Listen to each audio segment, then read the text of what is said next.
Assalamualaikum warahmatullahi wabarakatuh. Pada materi kali ini saya akan menyampaikan tentang anatomi fisiologi sistem pernafasan.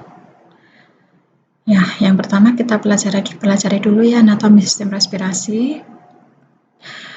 Ini terdiri dari traktus respiratorius superior dan traktus respiratorius inferior. Superior itu di bagian atas, terdiri dari hidung, mulut, faring, dan struktur sekitarnya. Kemudian untuk traktus respiratorius inferior, yaitu terdiri dari laring, trakea, bronki, dan alveolus. Pertama kita akan belajar tentang hidung. Di sini naras anterior merupakan saluran yang ada di dalam rongga hidung. Kemudian saluran itu bermuara ke dalam bagian yang dikenal sebagai vestibulum. Dan rongga hidung sendiri dilapisi sebagai selaput lendir yang sangat kaya akan pembuluh darah dan bersambung dengan lapisan faring dan dengan selaput lendir sinus yang mempunyai lubang masuk ke dalam rongga hidung. Juga terdiri dari septum nasi, ini yang memisahkan kedua kafum nasi. Ini struktur ini sangat tipis yang terdiri dari tulang rawan dan ini terdiri dari tulang rawan maksudnya, dan sering membengkok ke satu sisi. Nah, ini gambar anatominya. Kemudian di bagian-bagian hidung ini terdapat batang hidung, ada cuping hidung, dan ada septum nasi seperti yang saya jelaskan tadi ya. Kemudian kafum nasi sendiri ini terdiri dari concha nasalis, meatus, dan antrum. Kemudian sinus paranasalis ini terdiri dari sinus sphenoidalis yang terletak di bagian belakang kranial hidung dalam korpus sphenoidalis ke rongga hidung bagian belakang.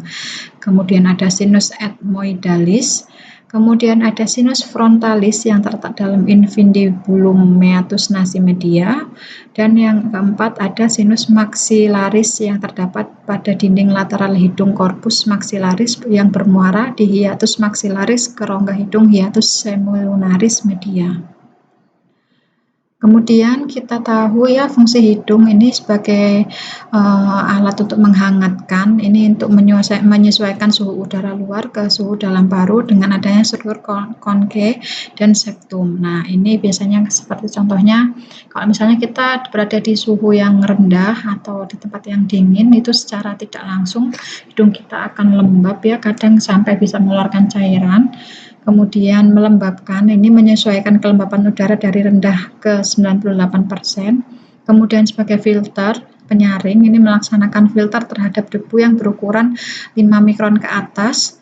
Nah, nomor 1-3 ini fungsinya yaitu berfungsi sebagai air conditioning, kemudian juga sebagai kekebalan, ini biar kebal terhadap masuknya baksil atau kuman bakteri yang ikut masuk bersama udara, dan sebagai indera penghirup. Ini gambar sinus sendiri, kita lihat bahwa di antara mata ini sampai ke hidung ada saluran. Nah, ini mengapa kalau kita menangis kadang kita juga sambil mengeluarkan cairan ya, karena memang ada terhubung sistem, ada saraf-saraf yang terhubung juga, sehingga otomatis kalau orang menangis biasanya juga mengeluarkan ingus seperti itu. Kemudian kita turun ke faring atau biasa dibilang tekak ya. Nah, ini pipa berotot yang berjalan dari tengkorak sampai persambungannya dengan esofagus pada ketinggian tulang rawan kirkoid, maka letaknya di belakang laring atau laring faringeal. Kemudian terdapat orofaring, yaitu bagian dari faring yang merupakan gabungan sistem respirasi dan pencernaan. Nah, ini yang seperti saluran faring dan laring ini ada yang menghubungkan, namanya adalah orofaring. Kemudian kita ke laring atau tenggorok. Nah, ini terletak pada garis tengah bagian depan leher sebelah dalam kulit. Terdapat glandula tiroidea dan beberapa otot kecil, dan di depan laringofaring dan bagian atas esofagus. Kemudian ada epiglotis, ini merupakan kartilago yang berbentuk daun dan menonjol ke atas di belakang dasar lidah. Ini biasanya melekat pada bagian belakang vertebra cartilago-thyroideum, kemudian plica areopilotika, kemudian berjalan ke belakang dari bagian samping epiglotis ini menuju cartilago arytenoidea, membentuk batas jalan masuk laring. Seperti ini penampakan jika dilihat dari depan. Ini yang bagian atas ini namanya epiglotis, kemudian ini tulang, kemudian ini dari sini sampai sini disebut laring ya, ini laryngeal prominence, thyroid cartilage. Kemudian ada trakea di bawahnya, dan yang sebelah kanan ini adalah tampak dari bagian belakang. Kemudian plica vocalis merupakan dua lembar membran mukosa tipis yang terletak di atas ligamentum vocale, dua pita fibrosa yang terenggang di antara bagian dalam cartilago thyroidea di bagian depan dan cartilago arytenoidea di bagian belakang.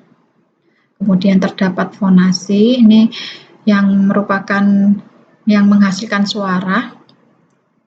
Nah, suara ini dihasilkan oleh vibrasi plica vocalis selama ekspirasi. Suara yang dihasilkan dimodifikasi oleh gerakan palatum mole, pipi, lidah, dan bibir, dan resonansi tertentu oleh sinus udara cranialis. Nah, kenapa pipi, lidah, dan bibir apabila terdapat gangguan? Nah, ini akan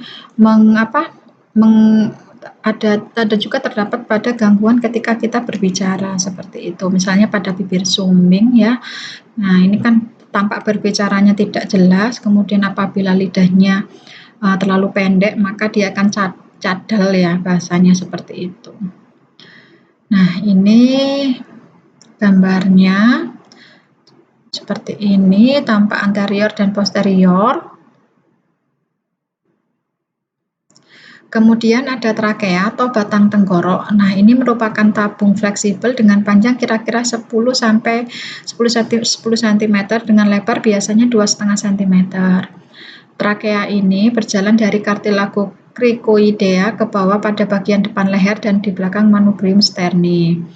Kemudian trakea ini tersusun atas 16-20 lingkaran yang tak lengkap yang merupakan cincin tulang rawan yang diikat bersama oleh jaringan fibrosa dan yang melengkapi lingkaran di sebelah belakang trakea. Selain itu juga, dia juga membuat beberapa jaringan otot. Gambarnya seperti ini, jadi ini trakea, kemudian semakin turun dia semakin bercabang. Kemudian dari trakea ini akan menjadi bronki, cabangnya, bronki sendiri bercabang menjadi bronkioli, kemudian bronkioli mencabang menjadi alveoli, seperti itu. Nah, seperti ini trakea, ini paru-paru kanan dan paru-paru kiri ya, kita lihat. Kemudian ini kita berbicara pada bronkus, ini merupakan percabangan saluran nafas yang dimulai dari trakea yang bercabang ini menjadi bronkus kanan dan bronkus kiri. Kemudian biasanya bercabang bisa sampai dengan 20-25 kali sebelum sampai ke alveoli. Sampai dengan percabangan bronkus terakhir sebelum bronkeolus, bronkus ini dilapisi oleh cincin tulang rawan untuk menjaga agar saluran nafas tidak kolaps atau kempis sehingga aliran udara menjadi lancar. Kemudian alveoli di sini merupakan bagian terakhir dari perjalanan udara. Di sini terjadi pertukaran oksigen dan karbon dioksida dari pembuluh darah kapiler dengan udara. Nah, biasanya terdapat sekitar 300 juta alveoli di kedua paru dengan diameter masing-masing rata-rata 0,2 mm, sangat kecil sekali. Seperti ini, jadi dia sudah cabang terakhir dari bronkus ya, seperti ini. Kemudian ini ada paru-paru, merupakan sistem pernafasan yang pada dasarnya dibentuk oleh jalan saluran nafas dan paru-paru beserta pembungkusnya. Nah, pembungkus paru-paru ini disebut pleura dan rongga dada yang melindunginya. Kemudian di dalam rongga dada terdapat juga jantung di dalamnya. Rongga dada dipisahkan dengan rongga perut oleh diafragma. Seperti ini. Paru-paru sendiri terdiri dari paru-paru kanan yang memiliki 3 lobus dan paru-paru kiri yang memiliki 2 lobus. Ini paru-paru kanan 3 lobus, ada superior lobe, middle, dan inferior. Kemudian yang paru-paru kiri ini hanya ada superior dan inferior, tidak ada mempunyai middle. Kemudian terdiri dari lobus, segmen bronkopulmonar, dan lobulus. Paru-paru terdapat dalam rongga toraks yang memiliki satu apeks. Ini apeks meluas ke dalam leher sekitar 2,5 cm di atas klavikula. Kemudian permukaan costovertebrata ini menempel pada bagian dinding dada, permukaan mediastinal ini menempel pada perikardium dan jantung, dan basis terletak pada diafragma. Ini tadi ya paru-paru dibungkus oleh pleura. Pleura sendiri ini menempel langsung pada paru, disebut pleura visceral, dan kemudian pleura parietal menempel pada dinding rongga dada dalam. Di antara pleura visceral dan pleura parietal ini terdapat cairan pleura yang berfungsi sebagai pelumas, sehingga diharapkan dapat memungkinkan pergerakan dan pengembangan paru itu secara bebas tanpa ada gesekan dengan dinding dada. Rongga dada diperkuat oleh tulang-tulang yang membentuk rangka yang terdiri dari costae, ini iga-iga, kemudian ada sternum yaitu tulang dada, dan vertebrae thoracal yaitu tulang belakang. Ini tempat menempelnya iga-iga di bagian belakang.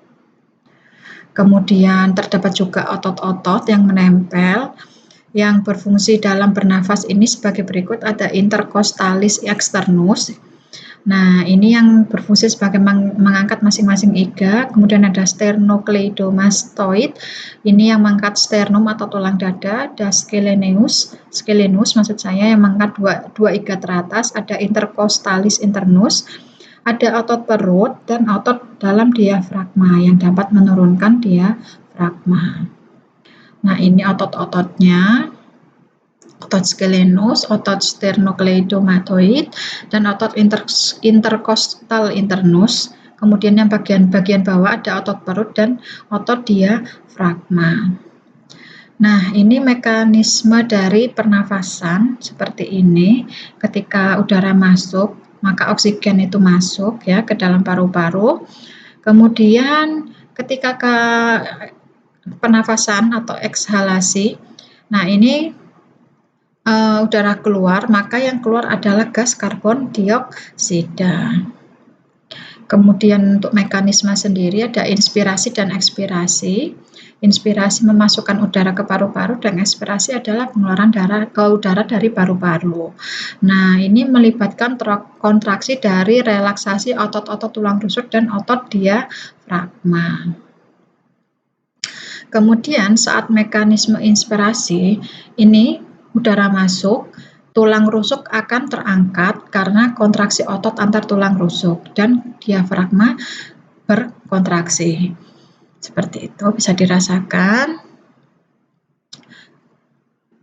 Kemudian pada saat mekanisme ekspirasi ini otot tulang rusuknya turun karena ada otot interkostal sedang berrelaksasi, namun diafragmanya berrelaksasi, diafragmanya naik. Kemudian adanya akibat relaksasi kedua otot ini, rongga dada menjadi mengecil. Kemudian rongga dada mengecil menyebabkan tekanan udara di paru-paru menjadi besar. Akibatnya udara keluar dari dalam paru-paru ke lingkungan.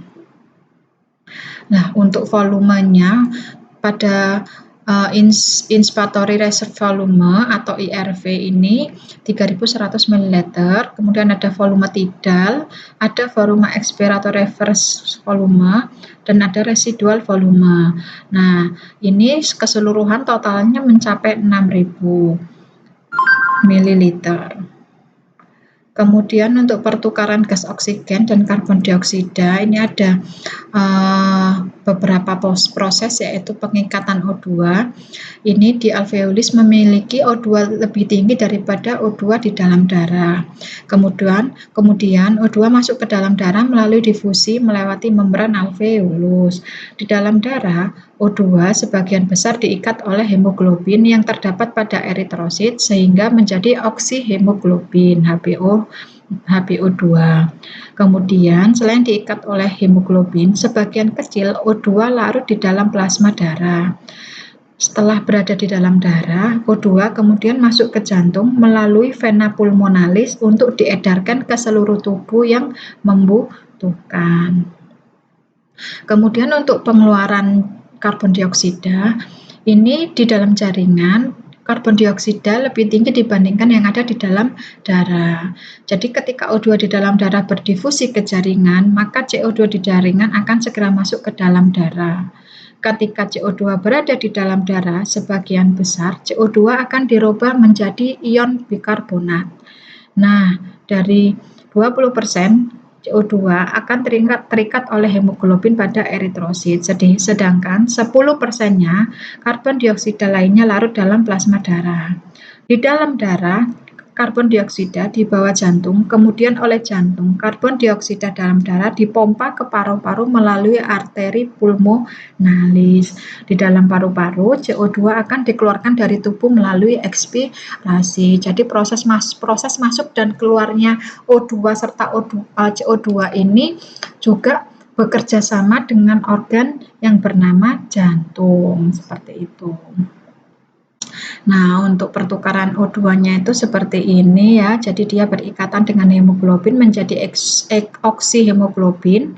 Kemudian dia akan masuk ke dalam jantung seperti itu. Begitu juga nanti ketika CO2 ya, CO2 nanti dia akan dikeluarkan oleh jantung dan akan dimasukkan ke paru-paru sehingga oleh paru-paru akan dikeluarkan ketika proses pengeluaran CO2 atau kemudian ini gambarnya ya, kita lihat ini proses karbon dioksida keluar dan oksigen masuk.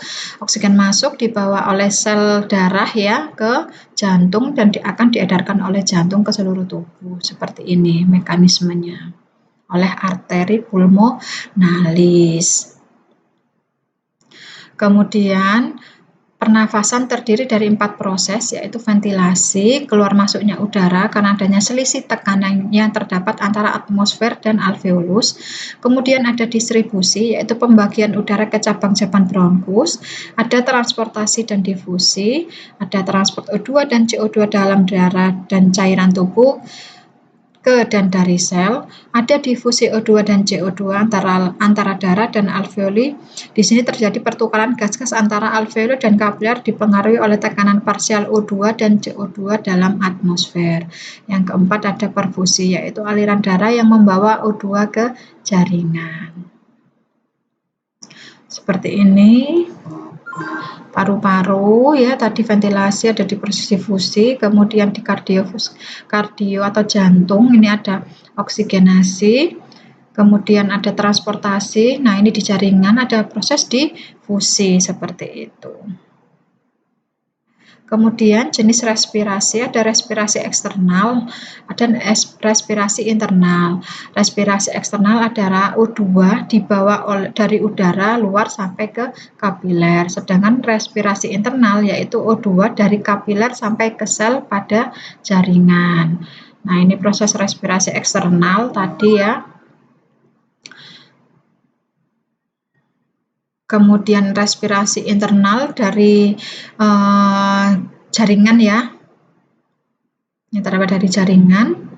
Kemudian ada ventilasi, yaitu udara bengkak masuk dan keluar dari paru-paru karena selisih tekanan yang terdapat antara atmosfer dan alveolus oleh kerja mekanik otot-otot. Kemudian difusi sendiri yaitu stadium kedua proses respirasi yang mencakup proses difusi gas-gas melintas membran antara alveolus kapiler yang tipis. Ini tebalnya kurang lebih 0,5 mikrometer. Kemudian kekuatan pendorong untuk perpindahan ini adalah selisih tekanan parsial antara darah dan fase gas. Kemudian ada transport oksigen dalam darah. Nah, ini secara fisik larut dalam plasma atau secara kimia yang berikatan dengan hemoglobin tadi. Sehingga terjadi ikatan kimia oksigen dan hemoglobin ini bersifat reversibel. Kemudian transport karbon dioksida dalam darah. Nah, ini melalui 3 cara. Yang pertama secara fisik, larut dalam plasma. Yang kedua berikatan pada gugus amino pada hemoglobin dalam sel darah merah. Dan yang ketiga yaitu ditransfer sebagai bikarbonat plasma.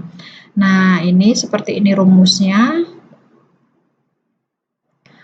Secara garis besar bahwa paru-paru memiliki fungsi sebagai berikut. Yang pertama, mengalirkan oksigen dari udara atmosfer ke darah vena dan mengeluarkan gas karbon dioksida dari alveoli ke udara atmosfer.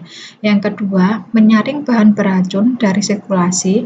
Yang ketiga, yaitu reservoir darah. Yang keempat, merupakan fungsi utamanya yaitu sebagai pertukaran gas-gas.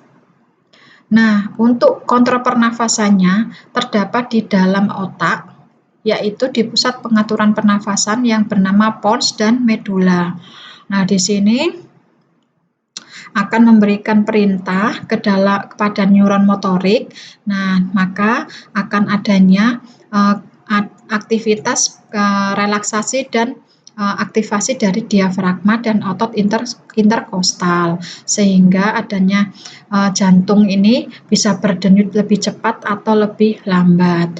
Nah, respirasi normal ini di antara 12 sampai 15 kali per menit pada dewasa ya. Kemudian pada kondisi tertentu, frekuensi respirasi dapat meningkat atau menurun bergantung kondisi. Yang ketiga, yang menaikkan atau menurunkan kecepatan respirasi adalah medula oblongata dan pons. Nah, ini pusat dari pengaturan pernafasan. Untuk kontrol pernafasan tadi ya diatur oleh pons dan medula oblongata. Kemudian untuk faktor utamanya dari respon pusat kemoreseptor dalam pusat pernafasan terhadap tekanan parsial CO2 dan pH pada darah arteri. Nah, ini tadi gambarnya sama ya. Nah, ini refleks batuk dan bersin. Ini merupakan refleks fisiologis kompleks yang melindungi paru dari trauma mekanik, kimia, dan suhu. Batuk ini merupakan mekanisme pertahanan paru yang alamiah untuk menjaga agar jalan nafas tetap bersih dan terbuka dengan jalan mencegah masuknya benda asing ke saluran nafas dan mengeluarkan benda asing atau sekret yang abnormal dari dalam saluran nafas. Jadi, batuk itu sebenarnya masih alamiah, tapi kalau batuknya patologis itu beda ceritanya. Batuk juga membantu melindungi paru-paru dari aspirasi, yaitu masuknya benda asing dari saluran cerna atau saluran nafas bagian atas mulai dari tenggorokan, trachea, bronkus, bronkioli sampai ke jaringan paru.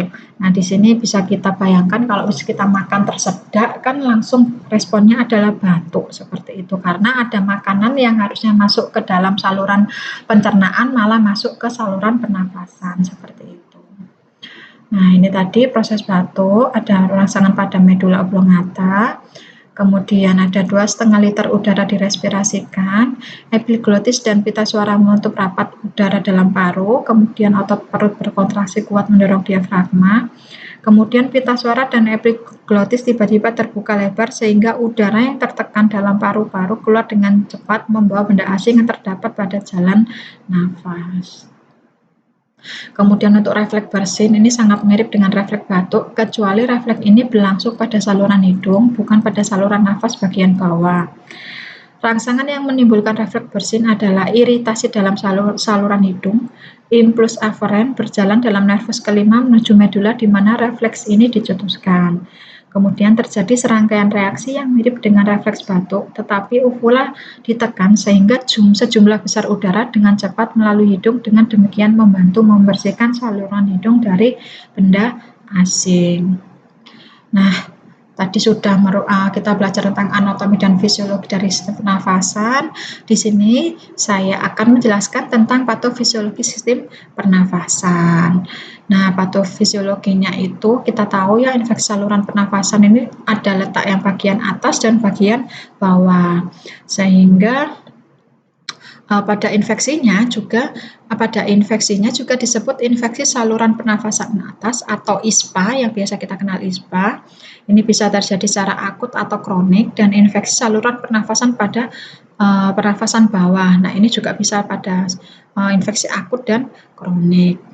Infeksi-infeksi tersebut ini berdasarkan jenis kumannya bisa terdiri dari TBC, difteri, pertusis, staphylococcus, dan banyak lagi. Seperti itu.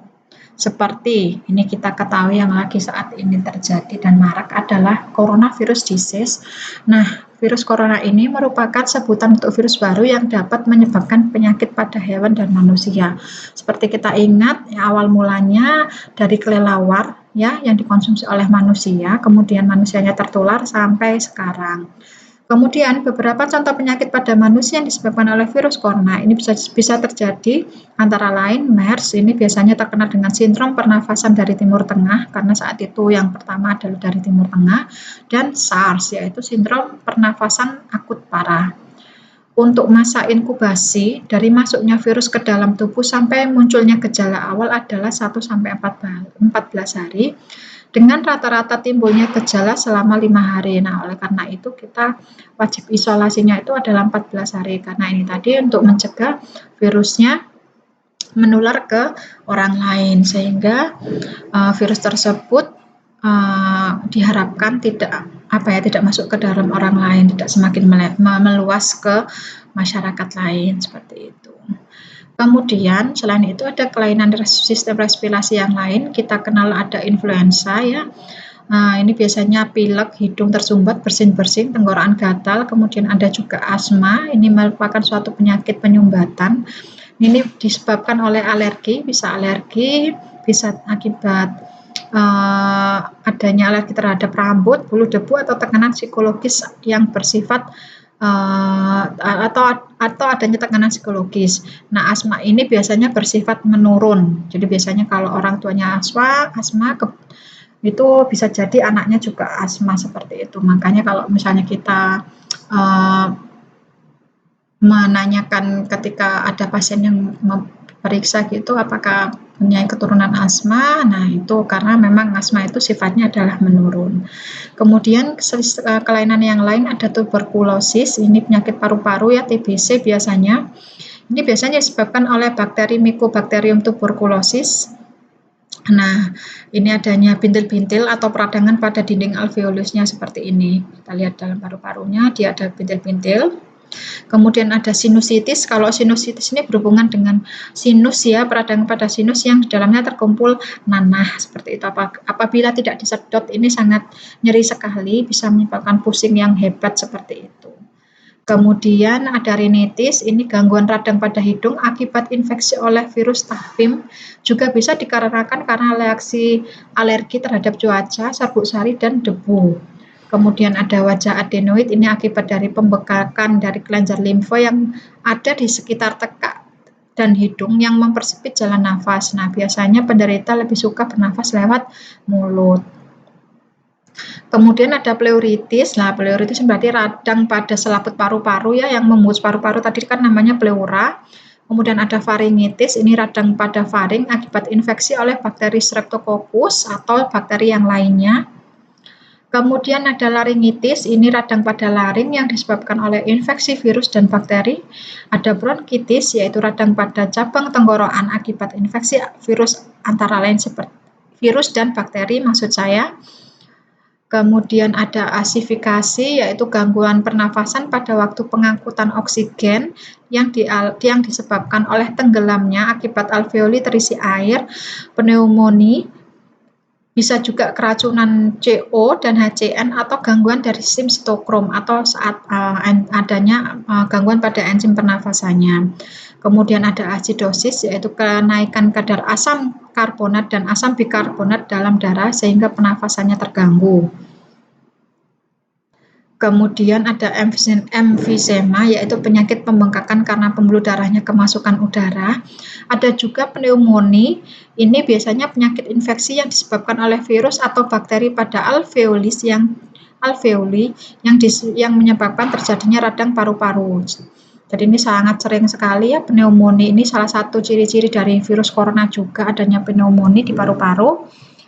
Kemudian yang ini adalah kanker paru-paru. Nah, ini sangat berpengaruh terhadap pertukaran gas ke seluruh tubuh.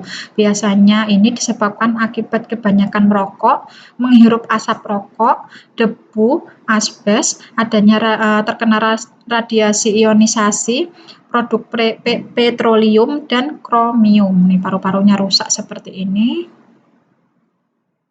Kemudian beberapa gejala atau gangguan sistem pernafasan ini bisa dyspnea atau sulit nafas atau sesak nafas, ada juga apnea, nafas berhenti sementara, ada takipnea, ortopnea, hiperventilasi, sianosis, hiperkapnia. Nanti ini bisa dipelajari ya, dibaca sendiri. Kemudian ada anoksia, hipoksia, asfiksia, pernafasan kusmaul, eksudasi atau transudasi, kemudian ada eksudat atau transudat efusi. Nah, ini beberapa istilah pada gejala yang mengganggu di dalam sistem pernafasan. Kemudian ada gangguan pada hidung. Nah, ini bisa akibat dari infeksi, ini ada abses, rinitis, sinusitis, nasofaringitis, dan influenza tadi ya. Kemudian beberapa gangguan ada polip, ada deviasi septum, epistaksis maksud saya, rhinorea, ini ada akibat dari keluarnya ingus, ada koriza, ini keluarnya sekret dari mukosa hidung karena pilek. Ini yang ini pada tenggorokan, biasanya infeksinya faringitis, tonsilitis, dan laringitis. Nah, ini biasa beberapa gangguannya, hipertrofi tonsil, hipertrofi adenoid, bisa terjadi abses peritonsilar, retrofaringeal, dan faringeal, paralisis dari glotis, paralisis dari vokal cordis dan laring, udem laring, spasme laring, stenosis laring, hikuk atau cekukan, disfonia atau gangguan suara, ini kesulitan saat berbicara.